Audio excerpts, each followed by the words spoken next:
Welcome to I'm going to call this the pilot episode, although technically it's not the pilot, it's kind of like a pre-pilot or a test pilot. Yes, this is the Hal Jordan of the web series Pop Culture Vultures.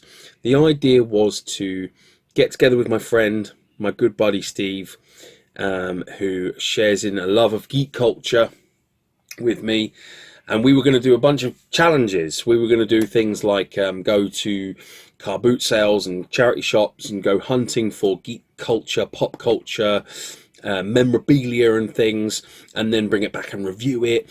This is going to age the video slightly, but we are currently under lockdown because of the COVID-19 outbreak. And so Steve and I aren't able to get together to do the first episode together. However, something cool happened today. Today is technically my birthday, and Steve is here in spirit because he and another good friend of ours, Rob, joined forces to buy something for me which is a little bit of a holy grail for me. I am an opportunistic collector and I love a lot of different things. However, the biggest nostalgia hit for me is Toy Biz Marvel figures, particularly the X-Men line, because that's what I grew up with. You know, I had a lot of those figures as a kid, and you know, you get older, things kind of get away from you.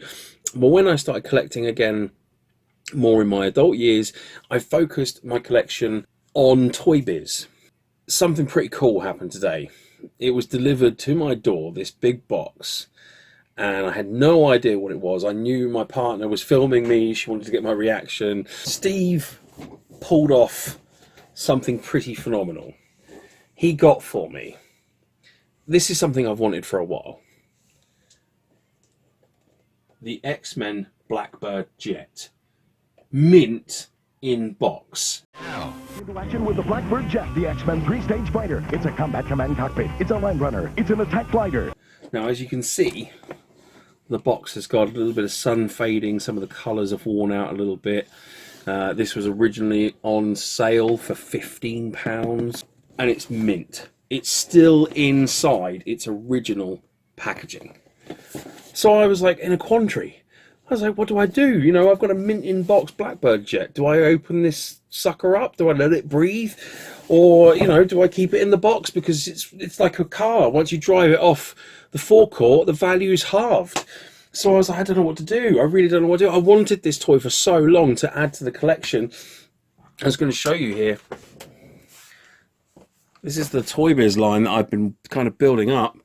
Let's open up the cupboard so you get a better look. And this is only a fraction of it, because I've actually managed to save some space today, free up some real estate. Here's the shelf that it's going to go on eventually, with a few mint in box figures still. And down here, just waiting to be displayed, is a little shelf of the X-Men figures from the Toy Biz line that I'm going to put on display with the Blackbird Jet once I open it up. So I've made the decision, I've committed to opening it up. And I thought, well, I can't just waste this once in a lifetime opportunity. I'm going to do an unboxing video. I've never done an unboxing video before. I know that they're a popular thing. So here we go. So without further ado, we are going to open up a mint in box Blackbird Jet. Very exciting. The first thing I'm going to do is, I'm going to do this very carefully. I'm going to have to time-lapse some of this. Protective piece of card. Gone. That has never been touched by human hands as far as I know. That cardboard is now gone.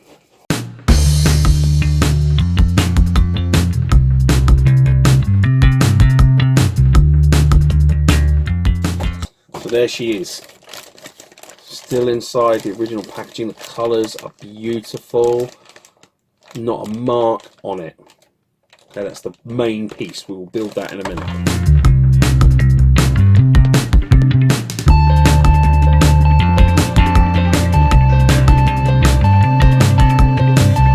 Seems fairly straightforward. I'm going to do this man style and try and put it together without the instructions unless absolutely necessary. And oh sorry, and here's the sticker sheet, which is curled, and you can see some of the stickers have peeled away. I'm just going to have a look and see. Oh yes, still got some adhesive on it, so they should be good to go once the main build is done. Now this is a genuine joy. I mean, we're lucky enough, Steve and I, to live in an area where we're actually quite close to a shop that sells collector's memorabilia. It's called the Toy Monster down near Portsmouth. I'll put a post in the video about that, because if you live nearby, I really recommend you get down there. It's a lovely shop. They've got an awesome collection. The prices are fair. The guy in there is very nice, very amiable. Definitely worth checking out, even if you just want to have a look around and just get that kind of nostalgic buzz. However, he refers to this stuff as plastic crack because it's addictive, and he's absolutely right. When you find a grail piece or you buy something, you know, Steve and I've always said I enjoy the hunt more than I do buying pieces. I much prefer going out, physically picking up things and and deciding what I want to spend my money on there and then. I'm not such a big guy for eBay and things like that unless it's something that I know I can't get my hands on. So getting this as a present, I would have never have bought this brand new. But to get it brand new from a friend on a birthday as a special occasion, oh, it was just a real treat. So here we go, unsheathing the main body of the Blackbird. Look at that. Look at the way it catches the light where it's still sparkling brand new.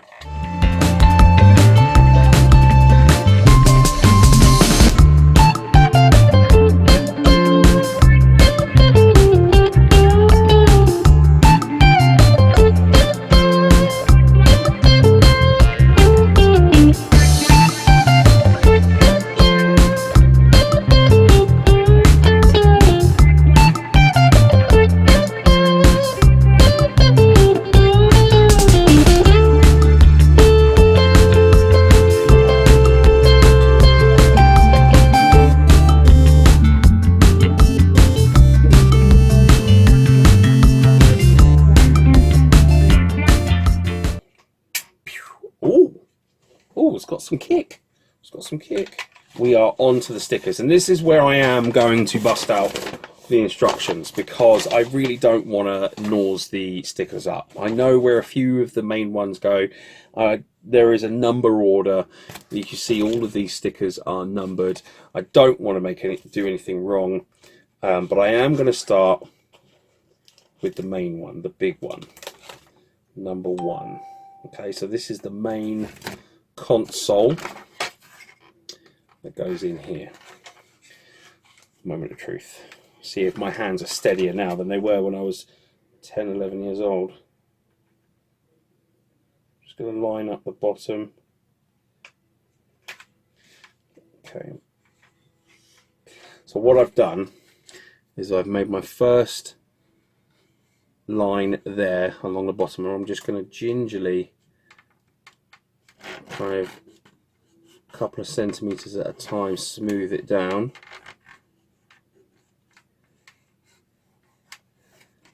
Oh, and that is super satisfying. That has gone on absolutely perfect.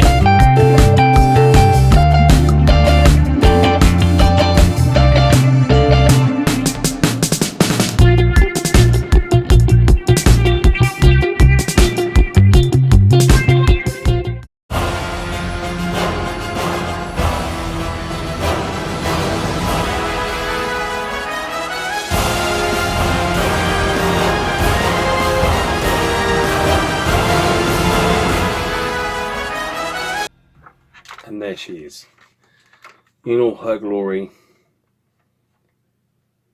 There was something about the size of these things when we were kids, and the intricate bits and pieces and all the ins and outs that just made these toys special. And I don't know, I don't know if it's that I look through things with rose tinted glasses, or just I'm getting that kind of old kind of attitude of the stuff they make now is not as good as when I was a kid. But honestly, you know, you look at something like this and it kind of drives it home that sometimes the toys of today just aren't as good.